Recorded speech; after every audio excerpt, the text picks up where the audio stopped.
Fini les préliminaires. 007, c'est ce soir aux Eaux Vives. 40 affiches anciennes, certaines ayant plus de 50 ans, divers formats et tirages, Jean-Daniel Clerc n'est pas peu fier de sa collection 007. L'affiche de Goldfinger, qui est le 3e film de James Bond de 1965. Et c'est le tirage original de 1965 en petit format, avec le premier dessin qui a été fait pour cette affiche, qui est superbe, avec la fille qui est toute dorée, qui est peinte en doré, qui est décédée à ce moment-là.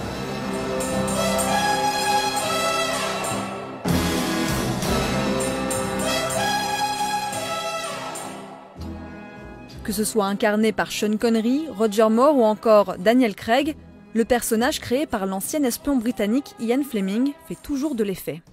J'aime bien James Bond avec humour, bien sûr, il faut voir ça au 2e degré, mais c'est un sujet qui est hyper populaire, vraiment beaucoup de gens adorent ça. Un petit peu masculin, peut-être un peu macho, mais enfin avec humour ça passe quand même. Cocktail gagnant pour un bon 007. De belles voitures, des avions, des armes, des explosions, sans oublier les James Bond Girls. Tous ces ingrédients se retrouvent sur les affiches. Notre collectionneur a tout de même une petite préférence pour On ne vit que 2 fois. James Bond, il est en costard, nickel, et tout autour de lui, c'est la révolution, il y a tout qui explose et tout, mais lui, il est toujours très clean. Ça, c'est les premiers James Bond.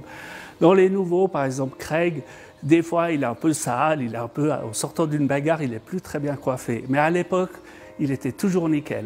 Sean Connery, il était toujours parfait, sans parler de Roger Moore aussi, qui, après avoir fait exploser toute la planète, il ressort toujours nickel.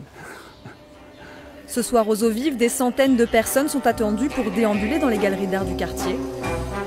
Pas de quoi s'étonner si vous y croisez un drôle d'agent secret.